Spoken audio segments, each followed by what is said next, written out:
Adam, Saruwatari Xtreme. You're with me today in the NSX. I just felt like I needed to take the NSX out because I'm so envious of our friend Nympha, who is a huge supporter of the channel, NSX fanatic,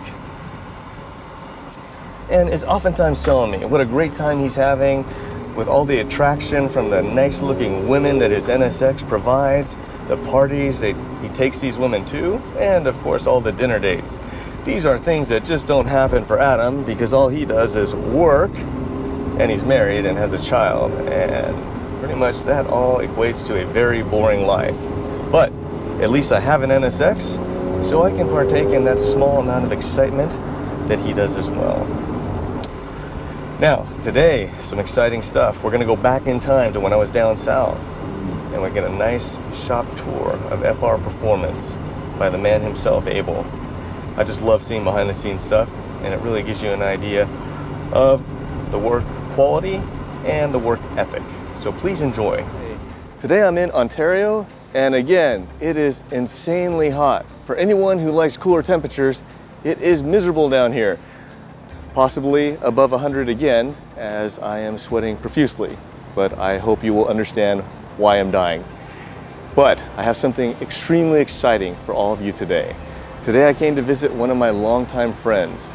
All of you on the channel are probably very familiar with him, and those of you that aren't, he is godlike status. Is and will always be more than I could ever imagine. Let's go inside his shop and take a look. Bro, how are you doing, my man? Yeah, how's it going? It's so great to see you, man. Nice to see you too. Nice seeing you too, man.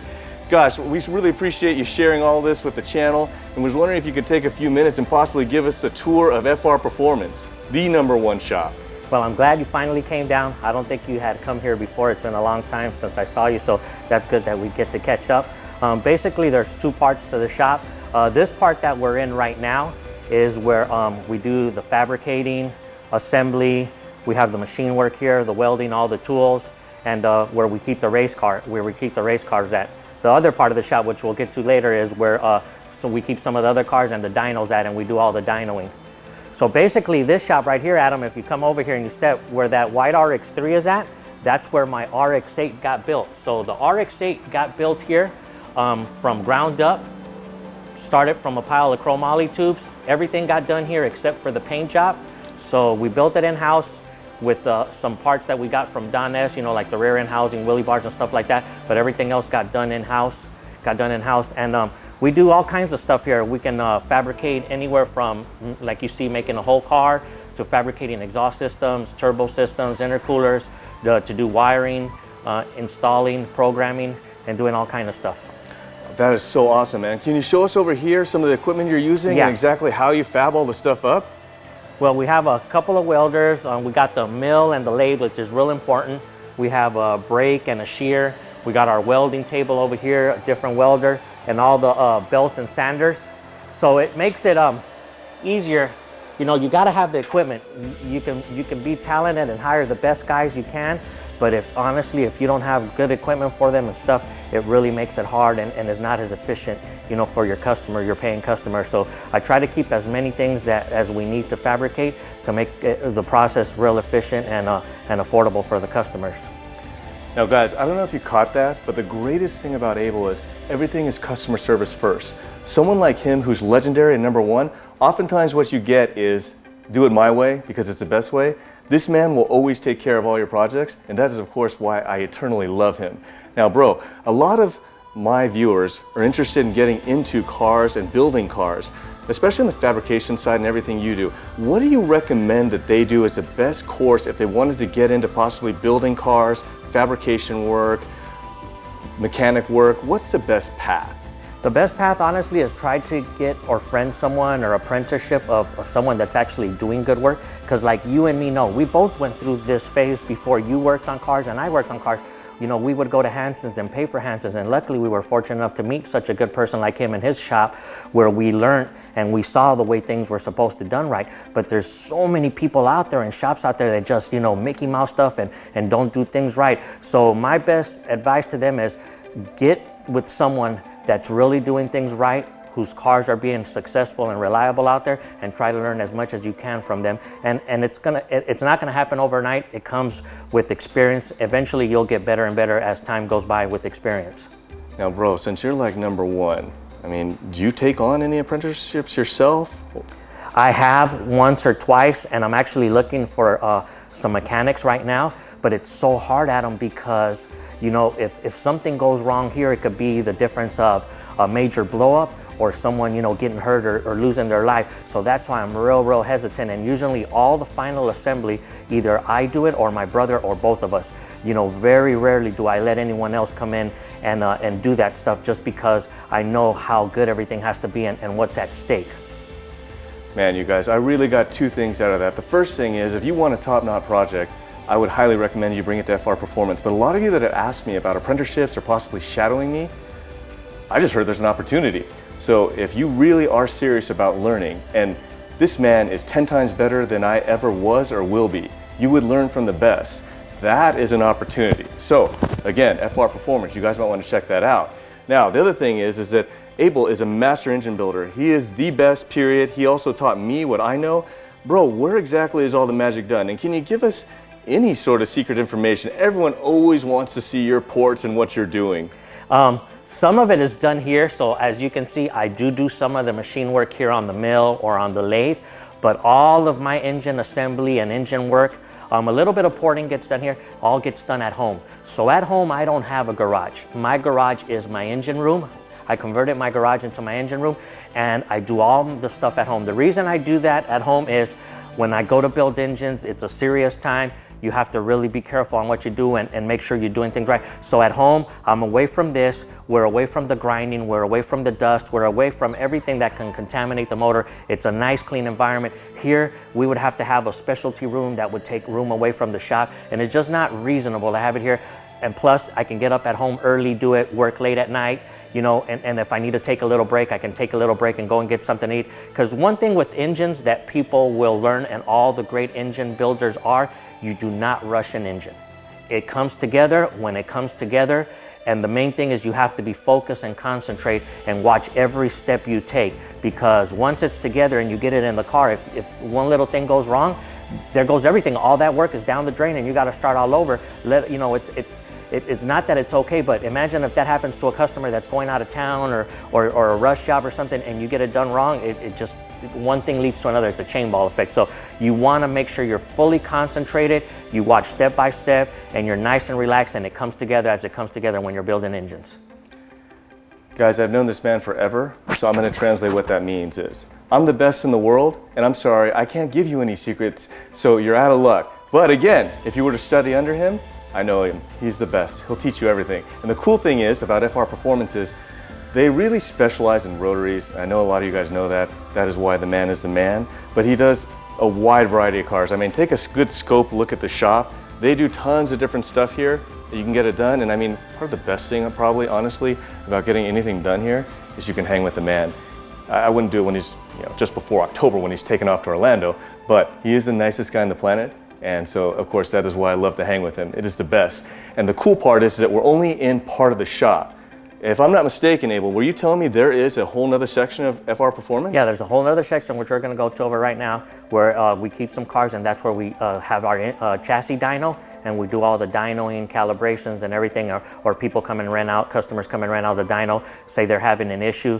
What's important about a dyno is not so much that you get your car on there and you see how much horsepower it makes, but it's a good troubleshooting aid where you don't have to be on the street beating up your car or risk getting a ticket or running into a pole. You can actually strap it onto the chassis dyno, hook up all your sensors, do some data logging, and pinpoint a problem a lot faster and accurately with you being able to watch and hear everything as to running up and down the street. So that's why we decided to get a chassis dyno a couple of years ago, just so that we could have more control of issues and we could figure out problems and provide that service to our customers. You hear that, guys? Customer service is #1 for Abel and FR Performance. And one thing I'll say is that, at least with all my experience, which is nowhere near the man's as far as rotaries, but if you guys want to save yourself a lot of headache and heartache, go to the best place possible, because at least through my experience, when the rotary detonates, it's already done. So even if you pay more, which Abel is very reasonable in his pricing already. You're gonna get the best, and it's gonna save you in the long run. I guarantee it. We can't really talk about it, but there are tons of people that he and I know that are good people, bad decisions. Go somewhere else, the tuning is off, it ends up costing him a bundle more. Am I correct on that, my man? Yeah, you know, a lot of my customers, that's the situation. They come to me as a last resort because they've already been here and there, and you know, their first answer or one of their first things is, but like, you know, I already spent this, and I'm like, I'm sorry. You know, if you want it done correctly and you want the results you're expecting out of your car, this is what we need to buy and this is what it needs to have. And then along with my tuning, that's what you're gonna get. And then once I get done with it, you know, a lot of them grin and protest, but eventually they do it. And then once I get done with their car and they come to pick it up, you know, their smile is from ear to ear. They're so happy and they're like, wow, I can't believe this is actually my car. I can't believe that my car could actually run this good and feel so powerful. I said, well, this is what it's supposed to feel like when it's right. Guys, that is just a ton of information. I hope you can all digest that. I just want to interject something for myself that I've seen that I was talking to Abel about yesterday when I arrived, and that is that a lot of times I've seen people post that Abel is very expensive. I just want to put that to rest. That is not true at all. Actually, when we came here, I was curious for myself, so when I talked to him, I don't want to throw any numbers out. You should contact FR Performance, but I will tell you that his hourly shop rate is less than what I pay to have my 4 trucks on the ranch worked on. And believe me, those mechanics have nowhere near the history, experience, and knowledge that this man has. So, that being said, let's head over to the dyno room and check it out. Okay, Abel's walked us over here to the dyno room, and this is an immaculate location. You can see right here behind me, he's got his full-scale chassis dyno. Take a look over on this side. He also does restoration work. You can see there's an R100, RX2, RX3. It is just full scale, full tilt all the time here. Now, as you know, Abel being my bro, he has a large list of credentials, and honestly, we just don't have enough time to go through all of them. But for those of you that already know that he's a master at tuning all forms of the rotary engine, what you may not know is that he also has tremendous success with all other lines. LS, American cars, JZ, the 2JZ, the Skyline GTR, he does it all. This man is a wealth of knowledge. When I started racing the 7 and moved to standalone engine management, he and JC taught me what I know today. But unfortunately, my knowledge stopped because I retired. This man just kept going. So he is a wealth of knowledge. Let's hear from the man what actually goes down here in the dyno room. Bro, please give us a tour. Well, basically, we set up the dyno in here, so on the lift. And the reason that we decided to go with the lift instead of underground, because I'm not even gonna lie to you, 96% of the cars that come in here and say, we're ready to tune, they're really not. You always have to get under it, let's see this, check that. You always have to work on it before it actually gets ready to tune. So I said, you know what, we might as well get the dyno with the lift on it, make it easy to work on there. You don't have to strap it on and off, it's already on the lift. So what we decided to do is, you know, we had been to numerous places where we've dynoed before we had our own dyno, and always we have a problem with air circulation or dirty air in the cars. So we made sure we had installed 2 big fans that are from a spray booth to take all the air out, and then we placed 2 fans in front of the door, 2 real big gigantic fans, so that air's constantly moving through here. And then we have other fans that we set up in the radiator for the intercooler of the radiator, and it works out perfect. 9 times out of 10, the air in here is cooler than the air outside. So it works out really, really great. We get to control everything and the cars don't get hot, and we can dyno and make pass after pass without contaminating the air or you being hard to breathe in here. Now, guys, one thing is, a pro tip from Abel. Numerous times late at night when this man calls me driving home, he will tell me that he's had a rough day because cars come to him that aren't prepared. And believe it or not, those people have to pay. And Abel's time obviously is very valuable. So those of you that want to build your own cars, great, more power to you. But you always want to make sure they're ready to go. If you're going to take them somewhere to get tuned, even if it wasn't Abel, you're going to just have a huge bill if you don't have it right from the start. Is that correct, my man? Yeah, you know, like I said, it's amazing. I think out of all the cars I've tuned, which goes in the hundreds, maybe 5, we actually strapped it, tuned it, and it was out the door, 0 issues. You know, they all have issues, one thing or another, you know. Some are as simple as a spark plug wire, some are as simple as putting new plugs in it, some, you know, a fuse, and then some get even more intricate, new fuel pumps, new lines. And you know, if it gets too crazy, I just tell them, you know what, let's take it off, you go home, regroup, do whatever you have to do, or we'll do the work and we'll dyno another day. But it's really, really like hard to get a car that's ready to go and strap it on the dyno from the get-go. And not most customers, but a few come here expecting that. They're like, you know what, we think it's right, but let's see what comes up so we can either improve our fuel system or our ignition system or whatever. Very good, my man, very good. All very good information, helping those to prepare to run the best that they possibly can. Now, as I was telling the viewers, over here, looks like you've got a lot of other projects going on. Can you expand on what other things you can do over here in your restoration side? Yeah, these cars over here, we're keeping over here until we finish them. We started it. So we'll get projects anywhere from like, they want to take out a motor that they've put in there and go back to all original, you know, make it look as original as possible. And we also do that. So sometimes those projects, you know, they're not priority because obviously they get very expensive. So the customers that tell us, I want you to work on it a couple of times, a couple of hours a month on it. So they transition back and forth from here to the other side. Very good, my man. Well, bro, thank you so much for giving us a tour of your state-of-the-art facility, and it was just great to hang. All around, always a good time with Abel, whether or not you're here at the track. And those of you that are privileged enough to hang with him, all I can say is make sure you have a lot of rest before you hang with this man, and possibly check into having a kidney donor before you hang with him. It'd be a necessary evil. Anyways, my friends, thank you so much. Bro, thank you so much, my man, for everything. I really appreciate it. Always a blast. Well, I hope all of you enjoyed that in-depth look of FR performance. And everyone knows I'm biased because I'm friends with Abel, but I will say this. If I was going to send out any of my own cars, he's one of the few people I would trust to work on them. There are some good techs out there, but a lot of big shops, what you'll find is the person who is the most well-known or the best skill set isn't actually working on your car. The work is delegated. And one thing I like about FR Performance is that Abel's doing the majority of the work himself, which is something that's fairly rare these type of days. So, something just to think about. And on that exciting note, I hope all of you have a great week. See you next time.